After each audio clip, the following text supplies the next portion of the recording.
All right, coming up, let's talk tomatoes. Determinate, indeterminate. Which one do I have and how do I raise them?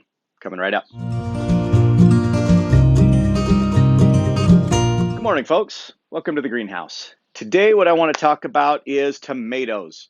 What kind of tomatoes do you have? What do you need to do with them? How do you need to grow them? And what can you expect as the season goes on? So, first thing is you're going to have one or two types, determinate or indeterminate.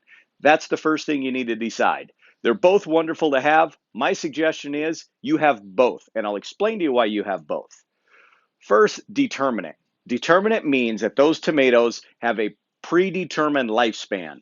These are tomatoes that are going to be more of a large bush. You're going to need to put these tomatoes in a cage or stake these tomatoes heavily because throughout the year they're going to grow an amazing amount of foliage and then they're going to bud and blossom and flower all at the same time, and you're going to have one large crop of tomatoes. Great for canning because all of a sudden all your tomatoes are ready to go and ready to preserve for the year. Indeterminate tomatoes have an indeterminate lifespan, meaning under proper conditions, these tomatoes can last for a long, long, long time. Around here in our zone, zone 6B, they're going to get taken out by the first frost if they're outside. But in different zones or in greenhouse conditions, these tomatoes can last months and months and months. So these tomatoes are more of a vine, the tomato vine. So when we grow these tomatoes need a little bit more work. If you've seen our other videos on the tomato tornado, and I'll do another one this year as we plant it, it's how we train our tomatoes to be a reachable vine. These vines can easily grow 15, 16, 20 feet tall. I think ours last year ended up being about 18 feet long because we trained them to go round and round, so we kept them at a manageable height. Greenhouse grown tomatoes, they'll actually winch from the ceiling and they'll do different techniques of trimming and dropping and keeping the vine twirled on the ground and keeping the pickable tomatoes at a reasonable height. So let's break those back down. A determinate tomato. So here in our hothouse variety, we don't have these for sale because these are bred to survive in a greenhouse. They actually won't do well on the outside. So these are an OHN 589 greenhouse stock tomato. These are a determinate tomato, meaning we want a large crop at the end of the year to preserve. So these tomatoes will be grown right here in this greenhouse when we're done. And we'll do videos throughout the year on what they look like, but these will all be heavily caged. These tomatoes need no pruning, maybe a little pruning. Here's what I do is after this tomato is planted and after it starts to get some height, our biggest risk of disease is soil to leaf contact. So if this tomato was this far out of the ground, about 16 inches, after it got up about 2 feet, I would prune the bottom 8 to 10 inches of leaves off. I don't want fruit that low anyhow. If it starts to fruit and it dips down and that fruit touches the soil, that isn't going to make a decent fruit. These leaves touching the soil, this is a great vector for disease to get higher up into the plant. So the bottom portion of these will be trimmed off. And then all I will look for is a rogue sucker that just grows an immense amount of foliage but doesn't look like it has any fruiting possibilities. I'll go back and trim those off, but we'll deal with that later in the year as our tomatoes get to that size. Other varieties we have are our heirloom black Krim. These are also a determinate tomato, so they will be treated the same. Some will be planted inside, some will be planted outside. Now, our indeterminate varieties are Martha Washingtons, Grand Marshalls, and they are indeterminate, meaning this guy is going to continuously grow up to be a vine. So this requires a little more trellising, a little more training, and a little more care throughout the season. However, the benefits of an indeterminate tomato is these will drop flower sets about every 8 to 10 inches. So throughout the year, you'll get another harvest of tomato throughout the year. So if you had 5 or 6 of these, once they get going, you're going to have 4 to 5 bunches of tomatoes per week ready to go. So indeterminate tomatoes give us a longer, slower harvest, ready for table or kitchen use. So they're a little bit more care on the upfront, but we're going to start seeing fruit off of these in about 45 to 65 more days. So on our trellises, we will grow the indeterminates. Now, besides trellising these up, we'll do videos later on that as we go.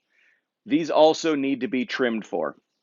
So the anatomy of a tomato plant is the stem that everything branches off of, and then the branches or fruiting branches that come straight out from the main stem. Those are fruiting branches. These are where your fruit sets will become. These little guys in an indeterminate tomato are just life suckers.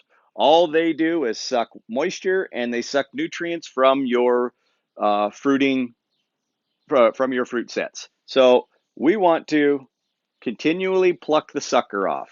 We don't want to pluck the main branch off. We want to pluck the sucker off. This one's been pruned pretty well. Let me find another one that hasn't been pruned as well. This one's a little bit more.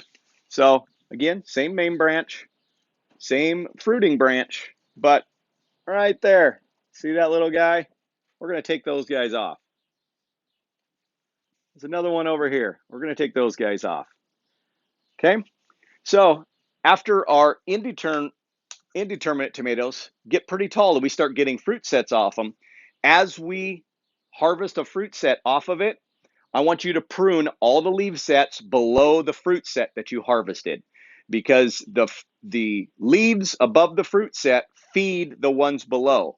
So if we end up with a bunch of foliage and we're 3 foot, 5 foot further along in our vine, those leaf sets that are below all those fruits aren't doing anything for the fruit set. So let's go ahead and get rid of them. So midway through the summer, August, we're going to have 10, 12 feet of vine that is just a bare vine. And again, we're getting rid of those vectors to be able to get those diseases in by those lower lying leaves that aren't really helping our plant anymore. So that's the basic determination between the two of them and the basic uses. Determinates and indeterminates come in cherry tomatoes, grape tomatoes, our large slicers. They come in all varieties. So just because you have one doesn't mean that it's a determinate or indeterminate. Each one of those has its own. In fact, like Romas. Romas for a long time were only a determinate tomato, but through breeding, we've made indeterminate Roma tomatoes. So you can't just judge that. You really need to read the label and see which kind you have. Now, we're really close to planting season. It's right around the corner. In fact, I've started hardening off some of my tomatoes in the greenhouse that are going to go outside. Tomatoes are delicate. They're a tropical plant. So in our environment, we're still a little bit early to get crazy excited about putting them outside. So what we need to do is harden these plants off. So we take our tomatoes, even though they've been living in a sunny greenhouse, they're still very protected.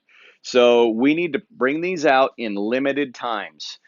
When these first go out, these are going to go in morning sun only for an hour or two, and then they're going to get afternoon shade, and they're going to get protected by direct winds. In the greenhouse, we make sure we always have fans on our tomatoes. We mechanically mess with our tomatoes to build a nice, strong stem. Because in our determinate world, come on, in our determinate world, this tomato is going to have 20 to 30, hopefully more, pounds of tomatoes hanging off it. So it needs to be a lot stronger stem. So when we plant that, after we've hardened them off, so they're going to, every day when we have them outside, we're going to have them in a little longer sun, a little longer duration, and we're going to pull them in at night. So 5 or 6 days minimum on our tomatoes to harden them off. We want to make sure they're ready for the outside environment.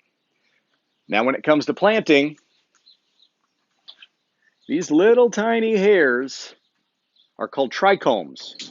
And these trichomes on a nightshade, if they come in contact with the soil, these trichomes will turn into more roots. So when I plant tomatoes, let's get this little guy out of here.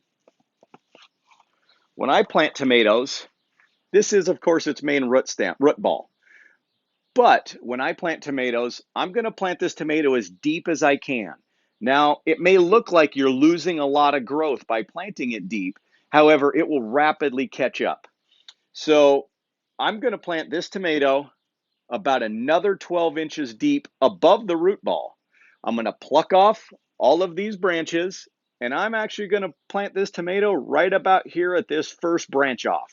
So only that much is sticking out of the ground. The reason for that is tomatoes are very water sensitive. We can overwater our tomatoes at the wrong time and split our fruit. We can underwater them, being gone for a short weekend, and they dry out because that root ball planted up here is living in this top 4 inches of water zone. To where if we sink this down and this main root ball is down 14, 16 inches below the surface, that the water level will be much more even across the board down there. And then these trichomes will all send out root shoots. So instead of just one single root ball, this tomato will end up with about a 14-inch long root system. And that will just give it better ways to utilize moisture and utilize nutrients. So after you're hardened off, bury them deep. After you understand what you're going to do with your determinate and your indeterminate tomatoes, plant them where they're going to be most effective for you, where they're going to be most effective for harvest. And like I said, I'd plant a couple of each because then you're going to have long-term harvest throughout the season, and you're going to have that big, bountiful harvest at the end of the season. So plant your tomatoes, keep them growing, keep them alive, and get a great big harvest from them. Thank you much.